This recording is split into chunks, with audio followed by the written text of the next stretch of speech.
So in our WhatsApp group that we started, I saw that a lot of you have already given your concerns about screens. So let me ask you, today we're going to understand what is the first step in eradicating this screen problem that is so unique to this generation. We did not have it as much. So it's a very unique millennial parenting issue. So I'm going to ask you the first thing to understand what is the first step. There are a series of questions that I'll ask you, which will help you understand what this mini workshop is going to be and what further Totto is going to bring you. Okay, so who all agree that, though this is an oxymoronic question right now because all of you are here, but let's just start it with the first basic question. Who all feel that screen is a problem? For themselves also, or for their kids, or for their family, or for their spouses? Raise your hands. Who all feel that screen is going to be one of the biggest evils we are going to face? We're already facing, or we are going to face? All of us, right? Obviously. So this is something we are concerned about. And a lot of parents have given specific concerns also about their screen time. Okay, so I will ask some questions. Yeah, we're already facing, like Rajan is saying. I'll ask some parents, I'll name some parents, so you can also unmute for my next question. What all have you tried till now to tackle screen issues in your house? It could be yours, it could be your spouse's, it could be your kids, it could be of anybody in the family. What all have you tried till now? What do you do on a daily basis? What are you trying? Let me start with our parenting mentor, Teresa. Would you like to unmute yourself and tell us some few ways that you have tried to control the screen issue in your house? Yeah. Hi. Hi. I have a toddler at home. What I do is I don't give my phone to him. Okay. But I allow him to watch some video of the smart TV.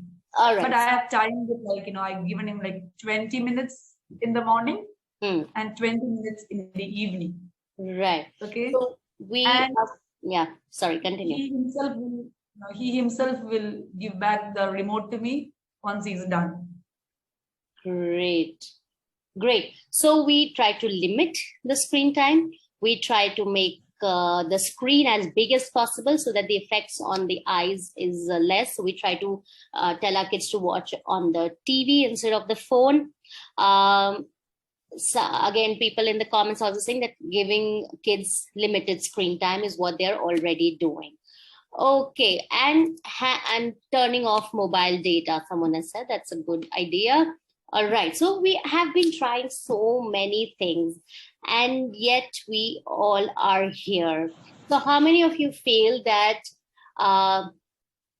tackling screen is not the techniques that we are trying, they have not worked either fully or for a long time? They work for a few days, then they stop working, or they don't work at all. How many of you feel that you still have not reached that sweet spot where you can confidently say that this technique is something that is going to work for me without my monitoring? Even the child is going to self-regulate their screen time. So how many of us feel that we are still not hitting that sweet spot of being able to control screen time? How many of you feel that? There are days when I feel it too, even as a parent coach. I feel it too, especially with the COVID times when everything became screen, schooling became screen. I was quite worried about all our efforts of screen time going back. Yeah, so most of us have not hit that sweet spot, or there are still days where we feel that this is not probably working. And this is exactly why we are here, because why we are not doing that? Because we do not understand, we've not understood a simple fact that what is the first step? When you build a building, what do you start with? Suppose you are trying to build something. Building a habit is like building a building. I love that simile because it has a lot of very practical similarities. So suppose you're trying to build a good habit, any good habit. It's like building a multi-story building. So suppose you're a contractor and you have to build a multi-story building, what do you do first? So Simi is saying foundation. Absolutely. The foundation is first. And in screen time, unfortunately, we're not understanding the first step. We are trying to build directly the 5th floor, the 8th floor, or the 10th floor. It does not work like that.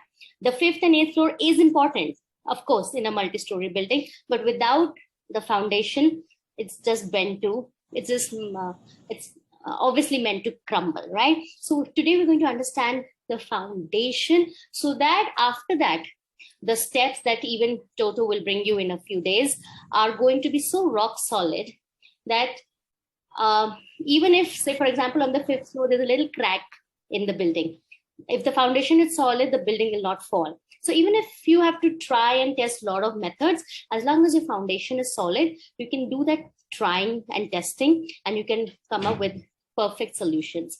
But today we are going to understand what that foundation is, that no matter what building I build on it, it will stay, right?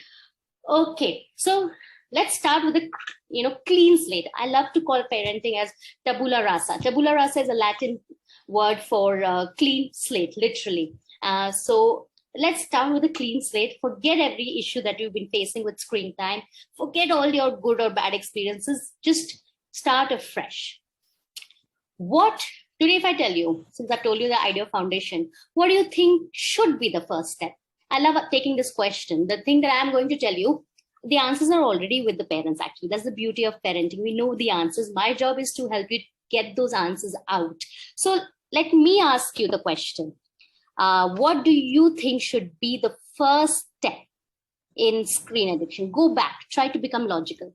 Go back, and instead of what you're doing today, understand what should be the first and foremost step if you have to attack screen addiction.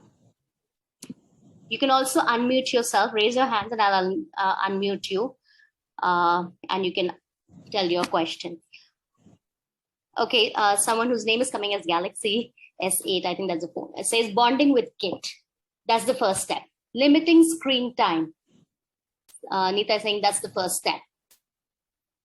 Okay, I need more answers so that I know where we are.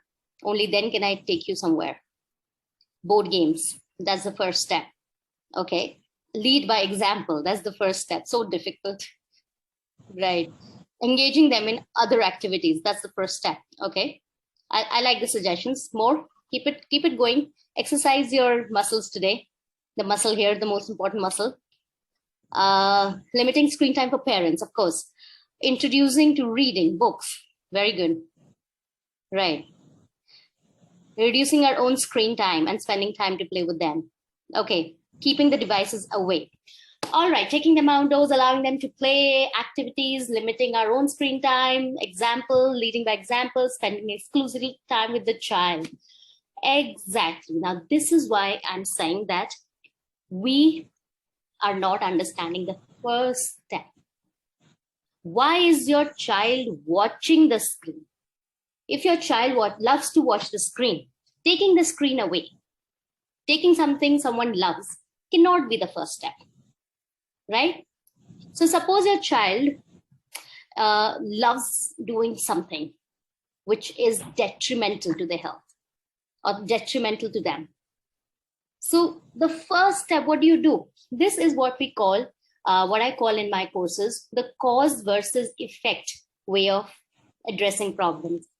I'll give you through an example, and then you'll see how we are not addressing the first step at all. Until now, also, all the answers have not addressed it. Okay. How many of you have faced this problem that when your child was young, say at 6 months, you had to join work, or you simply wanted to leave for some time. And when the mother, especially if the mother leaves the house, the child starts howling. The infant or the toddler hates that the mother is going somewhere. And whenever you leave for work or for some engagement or for running some errands, the child howls. The child doesn't want to let you go. Have you all faced this problem? I have faced this problem when my kids were young. We've all faced this problem. Yeah, we've all faced this problem so many times. Okay. Now, the child howling is just the effect. It's not the cause. You have to understand the cause. And the same thing happens in screen time. The child howling is just the effect. The child howling means what? Why do you think the child is howling? Child howling is what the child is showing you. right? That's the effect. But understanding why the child is howling, that's the cause. What do you think is the cause? When you're leaving for work, or when you're leaving the child with someone else and going, and your child crying, that is a far later thing. Why do you think the child is crying? What is the child trying to tell you?